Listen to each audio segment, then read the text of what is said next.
नमस्कार, आप सभी का रमेश सुरेल यूट्यूब चैनल पर बहुत हार्दिक स्वागत है।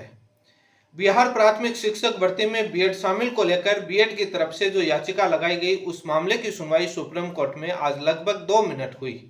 उस सुनवाई में क्या हुआ, आगे आने वाली सुनवाई में क्या हो सकता है, कब सुनवाई होगी, आज कोर्ट में क्या आदेश दिया, क्या बिहार सरकार बीएड प्लस डीएलएड दोनों का कंबाइंड का रिजल्ट जारी कर सकती है, मेरिट लिस्ट निकाल सकती है या नहीं। आज बिहार सरकार भी सुप्रीम कोर्ट पहुंची थी। सुनवाई के दौरान बिहार सरकार के वकील ने क्या आर्गुमेंट किए, किस प्रकार से बिहार सरकार आज अपना पक्ष, अपना रवैया पलटते हुए नजर आई, वो भी उन बातों पर मैं इस वीडियो में चर्चा करूंगा विस्तार से। यदि आप मेरे चैनल पर पहली बार जुड़े हैं तो चैनल को सब्सक्राइब करें, लेटेस्ट जानकारी आपको मिलती रहे, सभी जगह वीडियो शेयर करें। वैसे आज की सुनवाई को लेकर के मैंने वीडियो डाल दिया था शॉर्ट में, लेकिन मैंने कहा था कि डिटेल में मैं चर्चा करूंगा तमाम डीएलएड साथियों के लिए कि क्या क्या घटना हुई। उस समय मैंने शॉर्ट में आपको बताया था। दीपांकर गौरव बीएड छात्र की तरफ से सुप्रीम कोर्ट में जो याचिका लगाई गई, उस याचिका में कई प्रकार की डिमांड की गई और उस याचिका में क्या क्या मांग की गई, क्या क्या तथ्य और फैक्ट लगाए गए, उन बातों को लेकर मैं वीडियो बना चुका हूं। आप मेरे चैनल पर जाकर देखें। आज लगभग 2 मिनट की सुनवाई होती है। उस 2 मिनट की सुनवाई का वीडियो आप एक बार जरूर सुने। उसके बाद इस बात पर चर्चा करूंगा कि किस किसने क्या हुआ, पूरा डिटेल से समझाऊंगा। उस वीडियो को सुनने के बाद आपके पूरा समझ में आ जाएगा कि आने वाली सुनवाई में क्या हो सकता है। आज बिहार सरकार ने क्या पक्ष रखा, क्या बिहार सरकार रिजल्ट बीएड का जारी कर सकती है या नहीं, वो सारी चीजें क्लियर हो जाएंगी। पहले वो आप 2 मिनट का वीडियो जरूर सुने, उसके बाद आगे चर्चा करते हैं। Recruitment of primary teachers in Bihar. Now, your lordship is aware because your lordship had issued. But that Bihar matter, your lordship wanted to send it to the other bench. Because there's an order there. I'll just State take had withdrawn. Which was withdrawn by the state. No, there's another order by 3 judges saying that state of Bihar will comply with this. That's the problem. That order. I'll tell your lordship what the problem is. There was- Just see Go to this. that bench. Yes. You will just see this order, page 2.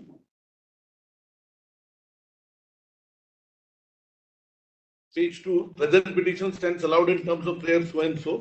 The extent of the same relates consequential adverse other steps taken pursuant shall also stand invalidated. State of Bihar is not a party before this court in this petition. As such, we make no comment as regards the notification issued by state of Bihar, legality of which has been challenged in this written. But this court expects that the state of Bihar shall take into account the judgment of this court. So state will have no option now but to follow that judgment. The problem is. So since these 3 judges have said this, Save and place it there. place it there.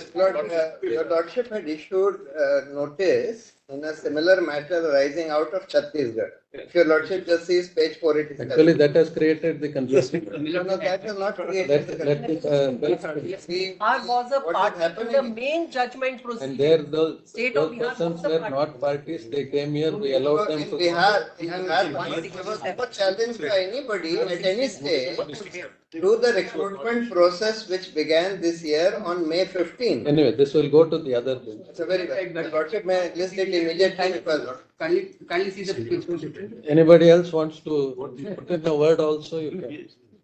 Then we will say. the lordship may list it at the earliest possible. All the results are held up. That's the big, and let them decide. Considering the fact that an issue pertaining to such recruitments was considered by a bench headed by Honorable Justice Aniruddha Bose, and certain observations have been made by the registry to obtain orders from Honorable the Chief Justice and place the matter before the bench as ordered by the CJI. Obliged. Clearly, there's no abeyance on the declaration of results or anything. I don't want. No, we are not Just doing one anything. question. Your Very lordship may say as early as possible Very because the Registry results are all matters held up. as expeditiously as possible. I am of that.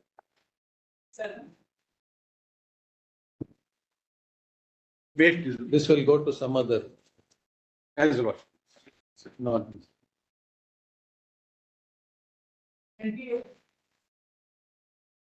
आपने ये 2 minute का video सुना जिसमें बिहार सरकार की जो पैरवी भी आपने सुनी कि आज बिहार सरकार के एडवोकेट भी इस मामले में पहुंचे। बीएड की तरफ से जो सीनियर एडवोकेट प्रशांत भूषण जी पैरवी करते हैं और ये बात बोलते हैं कि ये सिमिलर मैटर है जैसा छत्तीसगढ़ में हुआ, वो ही घटना करनी है जज साहब, आपको वो ही ऑर्डर पास करना है। छत्तीसगढ़ में भी भर्ती प्रक्रिया ऑनगोइंग प्रोसेस थी, हमारी भर्ती प्रक्रिया ऑनगोइंग प्रोसेस, वहां पर रिजल्ट जारी करके आगे काउंसलिंग का प्रोसेस था, हमको रिजल्ट जारी करके यहाँ पर इतना काम है। तो आपने ही ऑर्डर पास किया है छत्तीसगढ़ के मामले में हाईकोर्ट के ऑर्डर पर स्टे करते हुए, तो आप भी यहाँ पर कर सकते हैं और कीजिए। तो पूरा छत्तीसगढ़ वाले मामले से रिलेट करके प्रशांत भूषण जी इसी बेंच में इस मैटर को रखना चाह रहे थे और ये रिक्वेस्ट करने की कोशिश कर रहे थे कि आप ही इसी बेंच में इस फाइल को सुनकर ऑर्डर पास कीजिए। लेकिन इसी बीच में बिहार सरकार के एडवोकेट, डीएलएड एडवोकेट जहां खड़े होते हैं उस पक्ष में आ जाते हैं। इससे पहले 9 अक्टूबर की सुनवाई होती है, तब बिहार सरकार सुप्रीम कोर्ट में एसएलपी लेकर पहुंचती है, तो प्रशांत भूषण जी के पास में खड़ी रहती है बिहार सरकार के एडवोकेट। आज बिहार सरकार दूसरी तरफ चली जाती है। उस दिन कहती है कि 9 अक्टूबर को कहती है कि साहब सिमिलर ऑर्डर आपका छत्तीसगढ़ का है तो आप ही सुनिए, आप ही। वो बोलते हैं कि हम अनिरुद्ध बोस की बेंच में ट्रांसफर करेंगे, तब बिहार सरकार कहती है नहीं, हम एसएलपी विड्रॉ कर रहे हैं। बिहार सरकार के कुछ ना कुछ बात समझ में आ गई, मैटर क्लियर हो गया, उनको समझ में है। इसलिए आज बिहार सरकार जैसे ही प्रशांत भूषण जी इसी बेंच में रखने का छत्तीसगढ़ का सिमिलर मैटर बताते हैं, तब बिहार सरकार के एडवोकेट कहते हैं कि साहब 3 जजों की बेंच का 28 अगस्त का ऑर्डर है, उसको मानने के लिए हम बाध्य हैं और उसमें बिहार सरकार पार्टी नहीं थी, बट ऑर्डर पास किया हुआ है, इसलिए इस बेंच में नहीं रखा जा सकता। और इसका मतलब और रूप से कोर्ट कहती है कि ये मैटर उसी बेंच में ट्रांसफर किया जाए जिस बेंच ने ऑर्डर पास किया है। देन इसके बाद डीएलएड की तरफ से मीनाक्षी अरोड़ा जी कहती हैं कि जज साहब 11 अगस्त के फैसले में बिहार सरकार पार्टी थी और उसमें पैराग्राफ 5 में लिखा हुआ है, सभी को मालूम है, मैं कई बार चर्चा कर चुका हूँ, 137 रिट पिटीशन नंबर में बिहार सरकार पार्टी थी। तब गोपाल शंकर नारायण जी मीनाक्षी जी को कहते हैं कि उसी बेंच में जा रहा है और इसी बेंच में डिसाइड हो नहीं रहा, बिहार सरकार भी उसी बेंच में ले जाने के लिए कह रही है। तो गोपाल शंकर नारायण जी भी इसमें क्या करें, क्योंकि कोर्ट की टिप्पणी पिछली बार ही सामने आ चुकी थी, ये बेंच तो डिसाइड कर नहीं सकती, तो उस बेंच में ये मैटर।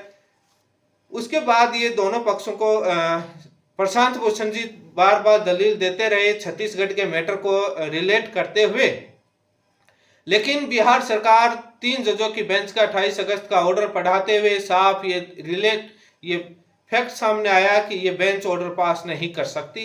उसके बाद जज साहब ने ऑर्डर पास किया कि इस मामले को जस्टिस अनिरुद्ध बोस की बेंच में रेफर कर दिया जाए। तो अब कई लोगों के बीएड के लोग कहते हैं कि इस मामले को जस्टिस अनिरुद्ध बोस की बेंच में लगभग को 9 अक्टूबर की सुनवाई से लग रहा था तो कि उस बेंच में जा सकता है। बीएड के लोग कह रहे हैं कि आप क्यों इतने सीनियर एडवोकेट उतार रहे हैं, डीएलएड साथियों से कह रहे हैं कि आपको डर ही नहीं है। हम ये नहीं चाहते कि छत्तीसगढ़ में घटना हो गई वैसे वापस रिपीटेड घटना हो।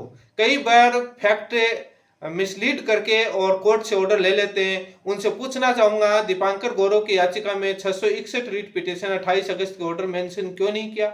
हम क्यों नहीं आएंगे? वो ऑर्डर ही तो बताने आएंगे कि क्या क्या इश्यू डिसाइड हुआ।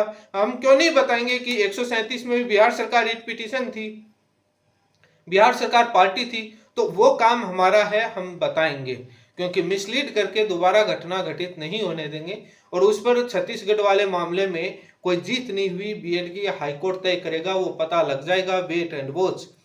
लेकिन प्रशांत भूषण जी के आर्गुमेंट कंसीडर नहीं हुए। उसके बाद कोर्ट ने जस्टिस अनिरुद्ध बोस की बेंच में रेफर किया और कोर्ट ने ये बात कही कि ये सिमिलर भर्ती का जो मैटर है, जस्टिस अनिरुद्ध बोस की बेंच ने इस मैटर को देखा है, इसलिए इस याचिका को वहां पर भेजा जाए। तो अब कई लोग कहते हैं कि चीफ जस्टिस को भेजा है, वो तय करेंगे। तो मैं आपको बता देता हूं कि कोर्ट डायरेक्ट एक डबल बेंच डायरेक्ट किसी जज या बेंच को ऑर्डर नहीं दे सकती, इसलिए एक चीफ जस्टिस के माध्यम से रिक्वेस्ट करके और उस बेंच में डाला जाता है, भेजा जाता है और ये एक रेफरेंस दिया जाता है कि ये उस भर्ती का मैटर का रेफरेंस दे दिया कि इस सिमिलर भर्ती का इश्यू है, वो ऑर्डर जस्टिस अनिरुद्ध बोस की बेंच ने पास किया है 28 अगस्त को, इसलिए चीफ जस्टिस साहब से अनुरोध करते हुए उस बेंच में रेफर करने का आदेश दिया जाता है। तो ये एक माध्यम होता है, एक तरीका होता है अपर बेंच और सिमिलर अपने लेवल के जजों को ट्रांसफर करने का, क्योंकि चीफ जस्टिस के पास पावर होता है। तो ये एक प्रोसेस होता है, एक तरीका होता है, तो इसको आप समझने की कोशिश करें। इसलिए जस्टिस अनिरुद्ध बोस जी की बेंच में ये मैटर सुना जाएगा। उस दिन क्या होता है मैं बता देता हूं आपको, मात्र एक दिन का मैटर बचा है, एक दिन में सुनवाई हो जाएगी। बिहार हो या तमाम राज्यों के डीएलएड साथियों से निवेदन है कि बिहार डीएलएड टीम का सहयोग करें, ताकि मजबूती से उस दिन जिस दिन भी सुनवाई हो आगे आने वाले वीक में या उसे आने वाले वीक में, वो रजिस्ट्रार साहब और चीफ जस्टिस साहब तय करेंगे कि किस दिन इस मैटर को लगाया जाए। वो जल्द ही पता लग जाएगा, उसकी जानकारी भी आपको मेरे चैनल पर जल्द ही दे दी जाएगी। लेकिन आप बिहार डीएलएड टीम के साथ दीजिए। बिहार डीएलएड टीम किसी भी प्रकार का किसी भी स्टेज पर कोई रिस्क लेना नहीं चाहती है, इसलिए उनका साथ दीजिए और साथ देकर के आप उनको मजबूती दीजिए और तमाम तरीके से सहयोग कीजिए जो अपील करते आए हैं। आप देख रहे हैं कि सिमिलर इश्यू बनाने की छत्तीसगढ़ वाले मामले में कोशिश की, लेकिन बिल्कुल भी सफलता बीएड और भारत सरकार को हासिल नहीं हुई। अब 3 जजों की बेंच का मैटर है, उन्हीं के पास गया है। मेरा मानना है कि बीएड शामिल नहीं होगा बिहार प्राथमिक शिक्षक भर्ती में। 3 जजों की बेंच में, उसी बेंच में जाएगा। ऑर्डर दिया हुआ है, अपने आदेश में बदलाव नहीं करेंगे। बिहार सरकार 137 रिट पिटीशन में पार्टी थी और ये तमाम बातें जो बिहार के बीएड साथियों का जो ऑडियो कल वायरल हो रहा था, जो रिट पिटीशन विड्रॉ की जो बात कर रहे थे, इसको लेकर हमने हमारे senior panel advocate Bihar DElEd team ने डिस्कस किया और मैंने भी बिहार डीएलएड टीम से डिस्कस किया। जब ये मामला आया तब इस पर जुर्माना लगाने को लेकर हम हमारे सीनियर एडवोकेट पैनल टीम से चर्चा कर चुके थे कि इन पर जुर्माना लगाया जाए यदि ये विड्रॉ करते हैं, जिसका कारण मैं आपको बता देता हूं, क्योंकि ये बिहार सरकार की एसएलपी में दीपांकर गौरव आईए लेकर पेश होते हैं, इसलिए सिमिलर इश्यू लेकर के वहां पर विड्रॉ होता है। दोबारा यहाँ विड्रॉ करने की ये कोशिश की जाती है, तो इस पर हम जुर्माने लगाने पर हमारे पूरे तमाम जो भी और भी तथ्य और फैक्ट के आधार पर हम चर्चा कर चुके थे कि इन पर जुर्माना भी लगाया जाएगा यदि ये विड्रॉ करेंगे।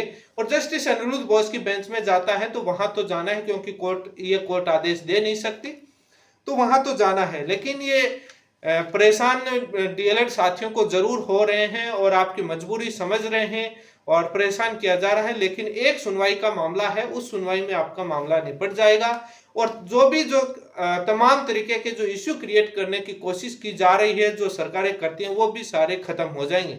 इसलिए तमाम राज्यों के छात्र बिहार के डीएलएड साथियों का सहयोग करें, क्योंकि ये कई राज्यों के मामले को लीड करते हुए फैसला आएगा उसी मामले में, ताकि ये विवाद ही खत्म हो जाएगा।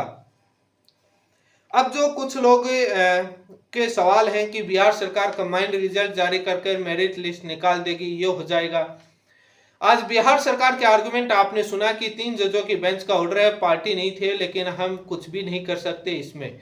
इसका कारण बता देता हूं कि पटना हाईकोर्ट के ऑर्डर जो डायरेक्ट कहा कि 28 अगस्त और 11 अगस्त का फैसला आपके लिए बाइंडिंग है और इसलिए आप उसको फॉलो करें, उस पटना हाईकोर्ट के ऑर्डर पर सितंबर वाले पर कोई स्टे नहीं है, इसलिए उस के खिलाफ नहीं जा सकते। दूसरा 28 अगस्त वाला दो ऑर्डर के खिलाफ बिहार सरकार कुछ भी नहीं कर सकती, यदि करती है तो कंटेम्प्ट का केस लग जाएगा, क्योंकि पटना हाईकोर्ट का ऑर्डर आगे चैलेंज नहीं किया गया। जो चैलेंज किया क्लेरिफिकेशन के नाम पर वो विड्रॉ कर लिया। अब यदि 28 अगस्त और 11 अगस्त के ऑर्डर को फॉलो करते हुए बिहार सरकार उस भर्ती में कुछ कदम करती है, रिजल्ट जारी करती है, तो वो कंटेम्प्ट का मामला बन जाएगा। इसलिए बिहार सरकार को मालूम है कुछ भी नहीं करेगी। आज पैरवी में देख सकते हैं किधर से किधर आ गए, और अब ये बिहार सरकार को मालूम है कि ये बेंच नहीं कर सकती, इसीलिए अनिरुद्ध बोस की बेंच में भेजने पर उन्होंने ये सहमति पर वो आए कि 3 जजों की बेंच का ऑर्डर है, वहां पर रेफर किया जाए। लेकिन उस मामले में जस्टिस अनिरुद्ध बोस की बेंच में बिहार डीएलएड टीम की यदि आप सहयोग करेंगे तो मजबूत टीम रहेगी और जिससे डीएलएड को जीत मिलेगी। आप सभी सहयोग करें, आपस में उनकी बातों से ना लड़ें। वो आपको तोड़ने की कोशिश करेंगे। तो इन तमाम बातों को लेकर आज आगे आने वाली सुनवाई जो भी होगी आपको बता दी जाएगी, और कोई खास कुछ हुआ नहीं। और लेकिन यदि सीनियर पैनल ना हो, क्या पता क्या हो जाए, इसलिए रखना जरूरी है और मजबूती से आवाज उठाना भी जरूरी है, इसलिए ये तमाम बातें रखी गई। आप सभी मेरे चैनल पर जुड़े रहें, सब्सक्राइब करें ताकि लेटेस्ट जानकारी मिले तमाम डीएलएड साथियों के पास। बिहार डीएलएड टीम बहुत मजबूती से काम कर रही है। हर स्टेज पर हमारी लगातार चर्चाएं जारी रहती हैं, हर पहलू पर डिस्कस रहता है, बहुत अच्छा काम कर रही है। आप उनका साथ दीजिए ताकि आने वाली सुनवाई में ये बीमारी हमेशा के लिए खत्म हो जाए, ताकि वो आपको छठे चरण में भी सहायता मिलेगी, वहां पर भी आपको फायदा मिलेगा। इसी के साथ आप सभी का बहुत बहुत धन्यवाद।